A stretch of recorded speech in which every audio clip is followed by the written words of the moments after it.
नमस्कार, स्वागत है आपका। आप देख रहे हैं CNBC आवाज में हूं मनीषा गुप्ता और आज बात करेंगे कच्चे तेल की, जहां पर फिर से कुछ बढ़त ओवरनाइट मार्केट्स में देखने को मिली है। ट्यूसडे को एक समय पे हमने $100 प्रति बैरल तक के लेवल्स भी यहां पर बनते हुए देखे थे।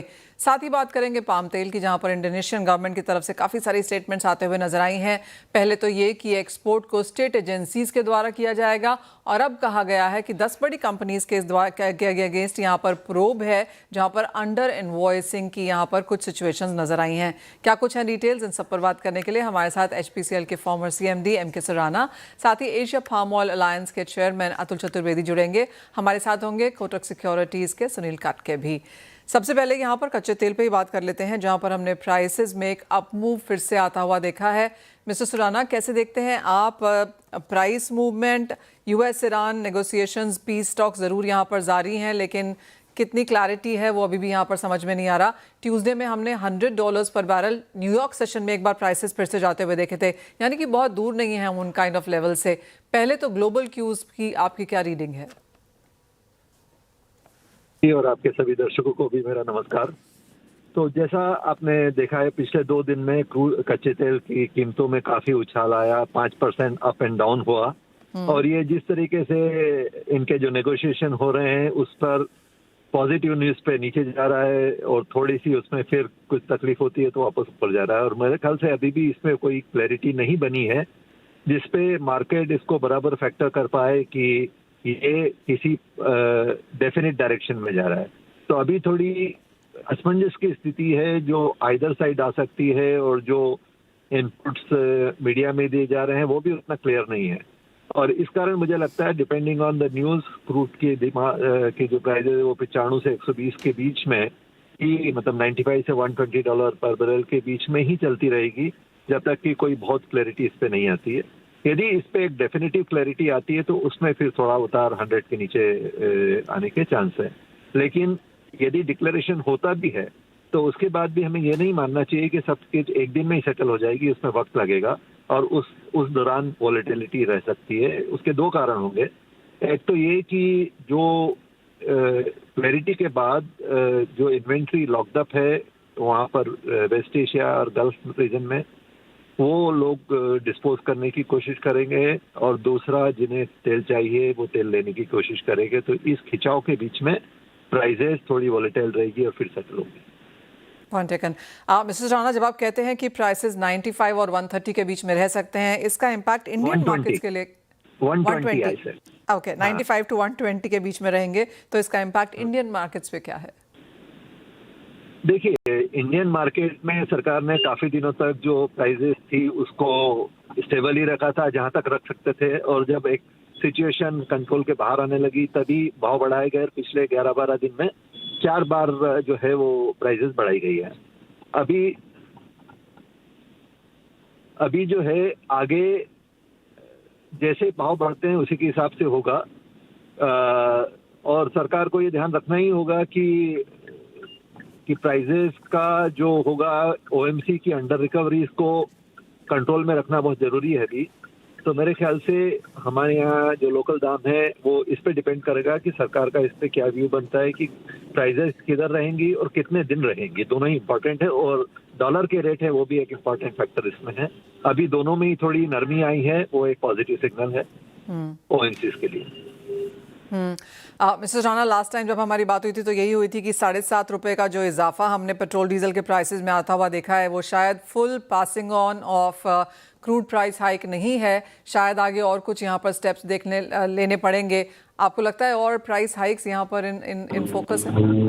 देखिए, पिछले दिनों में ₹7.5-8 की बढ़ोतरी हुई है। उसके पहले एक्साइज ड्यूटी में ₹10 की सरकार ने इजाफा दिया था, तो थोड़ा तो राहत डेफिनेटली इसमें आई है। और दूसरा, क्रूड और एक्सचेंज रेट में भी थोड़ी कमी आई है।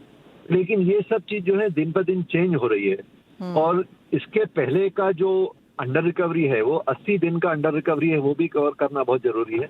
इसके साथ ही LPG पे भी काफी अंडर रिकवरी है, वो भी एक हमें ध्यान रखने वाली बात है। तो मेरे ख्याल से जो एल्बो रूम रहता है वो काफी कम है, और मेरे ख्याल से यदि प्राइसेस ऊपर ही रहती है तो इस पे और बढ़ोतरी भी देखी जा सकती है, क्योंकि उसके अलावा और कोई ज्यादा चारा रहेगा नहीं। जब तक ये क्रूड प्राइस हमारे 80-85 की रेंज में नहीं आती है ये प्रॉब्लम बनी रहेगी अभी। एक फाइनल सवाल मिस्टर सुराना, और इंटरनेशनल मीडिया में ये काफ़ी चर्चाएं हैं कि किस तरह से चाइना की ऑयल डिमांड में गिरावट है लेकिन इंडियन ऑयल डिमांड में अच्छा खासा इजाफा है। तो जो ये शिफ्ट होता हुआ देखा है हमने एशियन मार्केट्स में क्रूड डिमांड ग्रोथ को लेकर, आपको ये सस्टेनेबल लगता है? देखिए, चाइना की डिमांड ग्रोथ का कई रीजन है, उसमें से क्रूड की कमी या वो भी एक रीजन है, लेकिन इसके पहले भी चूंकि इकोनॉमिक स्लोडाउन के कारण चाइना की जो रिक्वायरमेंट थी उसमें कमी आई थी, लेकिन इंडिया एक पिंक स्पॉट है इकोनॉमी में, तो यहाँ पर बढ़ोतरी देखी गई थी। प्राइस बढ़ने के कारण मेरे ख्याल से प्राइस एक फैक्टर है जिसके कारण थोड़ा डिमांड में कटौती आ सकती है, ऐसा मानना चाहिए। पास में इसको इनलास्टिक भी देखा गया है वैसे, लेकिन मेरे ख्याल से आज की तारीख में जरूरी है कि किसी भी तरह क्रूड के कंजम्पशन को घटाया जाए, ताकि आने वाले दिनों में ये सिचुएशन किस तरीके से डेवलप होती है उसमें हमारा रेजिलियंस बढ़े, और ये देश के लिए भी अच्छा होगा, क्योंकि हमारे फॉरेन एक्सचेंज के लिए, हमारे क्रूड की जो एनर्जी की डिमांड है उसके लिए हमें सभी अल्टरनेटिव पे काम करना पड़ेगा, और उसमें कंजर्वेशन ऑफ एनर्जी एक फैक्टर है, और उसमें दाम को भी एक लीवर की तरह यूज किया जा सकता है। Point taken. मिस्टर राणा, बहुत शुक्रिया हमारे साथ जुड़ने के लिए। तो क्लियरली जहाँ तक प्राइसेस की बात है, क्रूड में 95 टू 120 के बीच में रह सकते हैं जब तक कोई क्लैरिटी यहाँ पर नहीं आती है। इंडियन मार्केट्स की जहाँ तक बात है, 80 दिन की अंडर रिकवरी है यहाँ पर ओएमसीज के लिए, और जो 7.5 रुपए का इजाफा हमने पेट्रोल डीजल में आता हुआ देखा है वो शायद सफिशिएंट नहीं है, और स्टेप्स हम यहाँ पर आता हुआ सरकार की तरफ से देख भी सकते हैं। मई के महीने में ही सिर्फ 4 बार यहाँ पर हमने प्राइस हाइक्स यहाँ पर आते हुए देखी हैं, जून जुलाई शायद कुछ और लेकर आएंगे यहाँ पर। लेकिन क्रूड प्राइसेस की जहाँ तक बात है, सुनील, आपको क्या लगता है नियर टर्म में किस तरह के ट्रेंड्स रह सकते हैं? जी नमस्कार मनीषा जी। आई थिंक जो वॉर प्रीमियम है टू एन एक्सटेंट कम हुआ है क्रूड ऑयल का। आज भी हम देख रहे हैं इंडियन मार्केट में 2% भाव गिरे हैं, 8,800 के आसपास डोमेस्टिक मार्केट में क्रूड ऑयल की प्राइसेस ट्रेड कर रहे हैं। इंटरनेशनल मार्केट में $100 के नीचे ट्रेड कर रहा है अगर हम ब्रेंट क्रूड की बात करते हैं। तो जो ईरान और यूएस दोनों एक डिस्कशन टेबल पे आए हैं, तो कहीं ना कहीं एक ऑप्टिमिज्म बना हुआ है कि एक 30 डेज या 60 डेज का सीज फायर का अनाउंसमेंट आ सकता है, क्योंकि आई थिंक ये बहुत जरूरी है फॉर ग्लोबल इकोनॉमी। और जो कल परसों में जो फ्रेश यूएस मिलिट्री की तरफ से एक्शंस हुआ सदर्न ईरान में, उसके चलते एक शॉर्ट टर्म रैली हमने फिर से देखा था क्रूड ऑयल के प्राइसेस में। बट मुझे लगता है over a period of time global level पे सभी लोगों का एक एक्सपेक्टेशन ऐसा बन रहा है कि ईरान और यूएस जो है एक अग्रीमेंट पे पहुंचेंगे। शायद उस वजह से हमने देखा कि प्राइसेस सब $100 जो ब्रेंट के प्राइसेस से देखने को मिल रहा है। मुझे लगता है ये ऑप्टिमिज्म और थोड़ा प्रेशर डाल सकता है। प्लस रुपया डोमेस्टिक मार्केट में थोड़ा अप्रिशिएट हो गया है, तो उसका भी दबाव जो है डोमेस्टिक क्रूड ऑयल प्राइसेस पे हमको देखने को मिल रहा है। तो मुझे लगता है जो ऑनगोइंग नेगोशिएशंस हैं वो थोड़ा पॉजिटिव रहेगा, even though it is fragile, but थोड़ा ऑप्टिमिज्म साइड पे है। बोथ जेडी वांस एंड ट्रंप भी ये कंफर्म कर रहे हैं कि नेगोशिएशंस अभी प्रोग्रेस में है। और टू एन एक्सटेंट हमने ये भी देखा है कि ईरान भी थोड़ा रिसेप्टिव है, even they are willing to agree on certain terms and condition, जिसकी वजह से एक ऑप्टिमिज्म बना हुआ है। तो मुझे लगता है शॉर्ट टर्म में $95 यानी और $3 या $4 तक का करेक्शन वेरी शॉर्ट टर्म में देखने को मिल सकता है। और नियर टर्म में it totally depends on the direction in which this discussion goes. अगर ये अग्रीमेंट पहुंच जाता है तो जैसे मैंने पहले भी कहा था, $85 टू $90 का एक बेस बनाएगा, और अगर ये अग्रीमेंट फेल होता है तो फिर से $120 तक का रेंज देखने को मिल सकता है। सुनील, अगर हम प्रेशस मेटल्स की बात करें तो कुछ खास वहाँ पर नहीं है, कंसोलिडेशन एट बेस्ट हम वहाँ पर होता हुआ देख रहे हैं, लेकिन बेस मेटल्स में तेज़ी ज़रूर है। फिर चाहे वो कॉपर है जिसमें तेज़ी देखने को मिली है, एल्यूमिनियम इस साल में अब तक 23% तक चढ़ चुका है, जिंक की इन्वेंट्रीज एलएमई पर यहाँ पर आधी होती हुई नजर आई हैं पिछले साल के कंपैरिजन में। सो ओवरऑल मेटल्स में जो ये बढ़त है, क्या ये बाइंग अपॉर्चुनिटीज अभी भी हैं?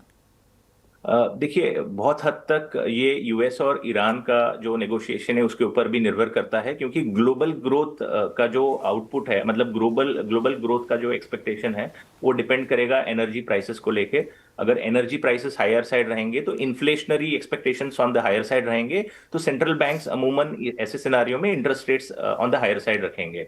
अगर interest rates on the higher side रहेगा तो ग्लोबल ग्रोथ कंसर्न जो है बना रहेगा, जिसकी वजह से बेस मेटल के प्राइसेस पे थोड़ा दबाव बना रहेगा। बट जो अभी यूएस और ईरान का जो नेगोशिएशन चल रहा है, तो उससे एक ऑप्टिमिज्म बना हुआ है, जिसकी वजह से हमने थोड़ा इंप्रूवमेंट देखा हुआ है, स्पेशली कॉपर के प्राइसेस में या तो एल्यूमिनियम के प्राइसेस में। स्ट्रक्चरली ये दोनों कमोडिटीज कॉपर एंड एल्यूमिनियम में डिमांड अच्छा खासा है और सप्लाई भी कम है। तो डिमांड सप्लाई के एंगल से देखेंगे तो ये दोनों बुलिश सेंटिमेंट के अंडरटोन में आगे बढ़ सकते हैं। बट क्योंकि एनर्जी प्राइसेस अभी भी हाई हैं और फेड का स्टांस अभी भी थोड़ा डाविश है, तो उसके चलते थोड़ा ग्रोथ कंसर्न्स के चलते प्राइसेस थोड़े कैप हुए हैं। इवन एलएमए में भी हमने देखा रिसेंटली ऑल टाइम हाई से थोड़ा करेक्ट हुआ है, बट एक बुलिश अंडरटोन में काम कर सकता है। डोमेस्टिक मार्केट में कॉपर का अगर हम बात करें तो 1337 रुपए के आसपास अभी काम कर रहा है, और मुझे लगता है नियर टर्म में ये 1500 रुपीज के आसपास तक का एक लेवल देखने को मिल सकता है।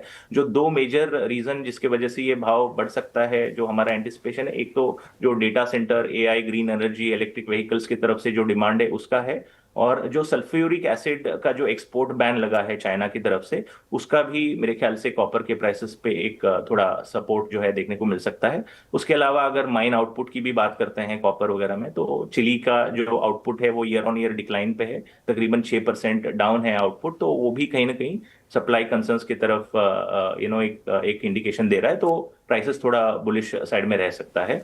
अल्यूमिनियम की अगर कोई बात करें, अगर एक नियर टर्म में देखें तो 392 के आसपास ट्रेड कर रहे हैं। एलएमई के प्राइसेस देखेंगे तो almost near to high trade कर रहे हैं। स्ट्रेट ऑफ हॉर्मुज अभी भी ब्लॉक्ड है, जिसकी वजह से 7% of the global supply still impacted from aluminium front. तो मुझे लगता है अगर ये अग्रीमेंट पहुंच जाता है तो ये प्राइसेस जो है और बढ़ सकते हैं। डोमेस्टिक मार्केट में aluminium I am anticipating it में touch 450 in the near term. All right, तो यानी कि तेजी यहाँ पर बरकरार रह सकती है ऑल ओवर अक्रॉस मेटल्स में। यहाँ पर काफ़ी सारे फैक्टर्स हैं जो सुनील ने हमें बताए ही हैं, तो तेजी करके यहाँ पर कारोबार करने की राय। सुनील, बहुत शुक्रिया साथ जुड़ने के लिए और वो कच्चे तेल में और मेटल्स में अपनी राय भी रखने के लिए। आगे बढ़ेंगे और बात अब यहाँ पर एग्रीकल्चर की करेंगे। दो चीज़ें यहाँ पर हैं बात करने के लिए। हमारे साथ एशिया फार्म ऑयल अलायंस के चेयरमैन अतुल चतुर्वेदी हैं। अतुल जी, दो चीज़ें हैं आपसे बात करने के लिए, एक तो मॉनसून जो कि डिलेड है और दूसरा इंडोनेशिया जो कि एक बहुत बड़ा फैक्टर है। मॉनसून से शुरुआत कर लेते हैं, और आईएमडी ने कहा था कि 26 मई को हम केरला में यहाँ पर ऑनसेट होता हुआ देखेंगे, जो कि हुआ नहीं है। और जो लेटेस्ट आईएमडी की वीकली रिपोर्ट है वो ये जताती है कि अब मॉनसून ऑनसेट केरला में 28 मई से 2 जून के बीच में हो सकता है, और ऑनसेट थोड़ा सा वीक रहने की भी उम्मीद है, ऐसा स्काईमेट ने कहा है। प्रोग्रेस थोड़ी सी यहाँ पर ढीली रह सकती है। अब इन सब चीज़ों के साथ आपको क्या लगता है, क्या कंसर्न्स हैं Indian agriculture as a sector के लिए?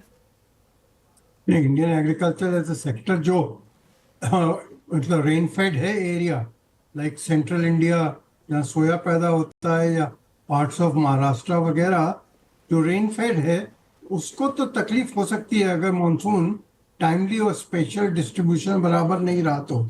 अभी तक की जो रिपोर्टें आ रही हैं उसके बेसिस पे अगर हम लोग स्पेकुलेट करें तो मैं समझता हूँ सोयाबीन को तकलीफ हो सकती है, पल्सेस को तकलीफ हो सकती है, but I would still not jump at any conclusion, क्योंकि नॉर्मल कोर्स में भी अपना जो मानसून हिट होता है वो 1 जून को ही हिट होता है केरला में। तो इस बार कोई देर तो हुई नहीं है, जो अर्ली एक्सपेक्टेशन था वो जरूर बिलाई हुआ है। तो ओवरऑल मैं नहीं समझता आज की तारीख में हम लोगों को कोई बहुत ज़्यादा घबराने की ज़रूरत है। तो जो भी तकलीफ़ें आएंगी, अगर मानसून कमज़ोर रहा तो तकलीफ़ें ज़्यादा आएंगी रबी के अंदर। और जहाँ तक खरीफ है, खरीफ में सोयाबीन एक बड़ी क्रॉप है ऑयल सीड में, और वो ज़रूरत से ज़्यादा तेल तो उससे आता नहीं है, 18% ही तेल होता है उसमें। मैं नहीं समझता कि कोई बहुत बड़ा हम लोगों को फिक्र की कोई बात है, बट हाँ अगर जो सबसॉइल मॉइस्चर इफेक्ट हुआ तो रबी कुड बी इन ट्रबल। और रबी अपना मेजर मस्टर्ड है और ये है क्या नाम वीट, उसको तकलीफें आ सकती हैं, पर let us see how things pan out. I get Atul ji आपका पॉइंट कि एज ऑफ नाउ कोई बहुत बड़ी चिंता की बात नहीं है, लेकिन चिंता सिर्फ इस बात की है कि आईएमडी ने डेट पहले दी थी और monsoon hasn't kept on with that date. आप जब कह रहे हैं कि अभी चिंता की बात नहीं है, आपको चिंता कब होनी शुरू होगी?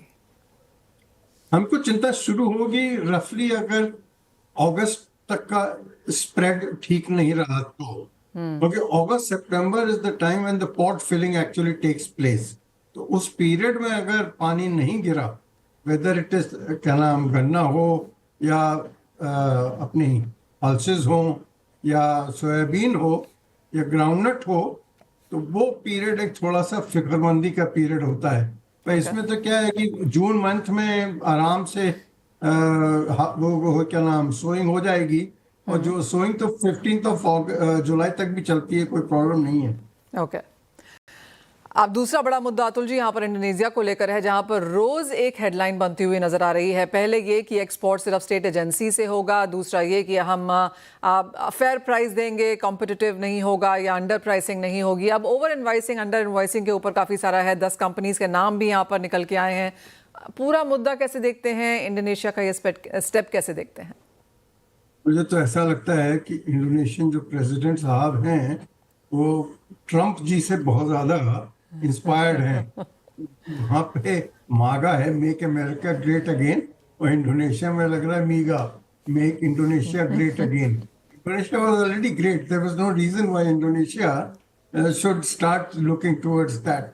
पर all these things are indicating, एक ही चीज इंडिकेट कर रही हैं, Indonesia is also moving towards canalization of all their major commodities, whether it be coal or whether it be palm, or they have a mistaken notion कि सरकारी कंपनियां ज़्यादा बेहतर काम करती हैं प्राइवेट सेक्टर के बजाय। और हिंदुस्तान का अपना खुद का तजुर्बा है कि हिंदुस्तान में भी सब चीज़ कैनलाइज हुआ करती थी एक ज़माने में, एसटीसी, पीईसी और एमएमटीसी के थ्रू। ग्रेजुअली हिंदुस्तान ने अंडरस्टैंड किया कि इट डिड नॉट वर्क। और अगर आप इंडोनेशिया की सक्सेस की बात करें पाम के अंदर, तो मैं समझता हूँ वो बहुत हद तक प्राइवेट सेक्टर की देन है एंड गुड पॉलिसीज, और जिससे कि ईज ऑफ डूइंग बिजनेस हुआ। इन दिनों में लग रहा है कि जैसे पिछले कुछ दिनों पहले सुना था कि 4-5 लाख हेक्टेयर को नेशनलाइज कर दिया। अब बातें हो रही, सारी जो एक्सपोर्ट आउट ऑफ इंडोनेशिया है वो वाया जो एक नई एजेंसी बना रहे हैं उसके थ्रू होगा। मैं समझता हूँ ये सब चीजें ट्रेड को तो डेफिनेटली अफेक्ट करेंगी और सप्लाई चेन को भी डिस्टर्ब तो करेंगी, क्योंकि प्राइवेट सेक्टर जो मनूवरेबिलिटी रखता है वो पब्लिक सेक्टर या गवर्नमेंट बॉडी को थोड़ा तकलीफ रहेगी।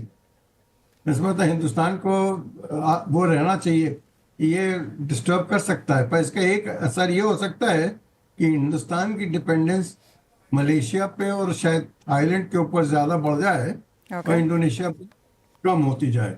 ये डेफिनेट हो सकता है। ऑलराइट, तो इंडोनेशिया के स्टेप्स का इंपैक्ट इंडिया पे आ सकता है, ऑफ कोर्स देखना होगा। एज ऑफ नाउ भी ये सिर्फ कॉन्वर्सेशंस हैं, क्या ट्रांजिशन है, क्या डिटेल्स है, वो यहाँ पर निकल के आना बाकी है। लेकिन जैसे अतुल जी हमें कह रहे हैं कि ट्रेड पर और सप्लाई चेन दोनों पर इसका इंपैक्ट शायद देखने को मिलेगा ही। अतुल जी बहुत शुक्रिया एज ऑलवेज साथ जुड़ने के लिए। मॉनसून और इंडोनेशिया दोनों ही इंपॉर्टेंट मुद्दों पर अपनी राय भी देने के लिए। इसी के साथ एक ब्रेक का समय है, लौटेंगे और लेकर आएंगे बॉन्ड स्ट्रीट।